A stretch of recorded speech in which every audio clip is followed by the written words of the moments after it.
Pivotal phrases. Understanding pivot elements in English. Hello everyone, welcome to our English language learning series. Today, we're going to explore a fascinating aspect of language, pivot elements. Understanding these elements can greatly enhance your English communication skills. Let's dive in. Pivot elements in English are words or phrases that play a crucial role in the structure of a sentence. They are like the hinges that connect different parts of a sentence, allowing it to shift or pivot in meaning or structure. These elements are essential for clear and effective communication. Subsection 2.1. Conjunctions. Conjunctions like and, but, and, or are common pivot elements. They connect clauses or phrases, often changing the direction or adding information to a sentence. Subsection 2.2.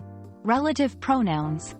Words like who, which, and that are pivotal in forming complex sentences.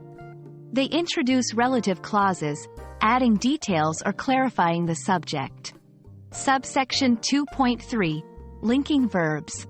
Verbs like is, are, seem, and become act as pivots by linking the subject to additional information, like descriptions or states of being.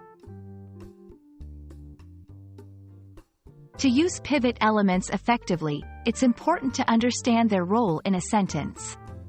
They can change the tone, meaning, or structure of what you're saying. Practice by creating sentences with different pivot elements and observe how the meaning shifts. Let's look at some examples. 1. Conjunctions. I wanted to go out, but it was raining. 2. Relative pronouns. The book, which I read last night, was fascinating. 3. Linking verbs. She seems happy today. We hope this video helps you understand and use pivot elements in English more effectively. Remember, these elements are key to crafting precise and nuanced sentences. Keep practicing, and see you in our next lesson.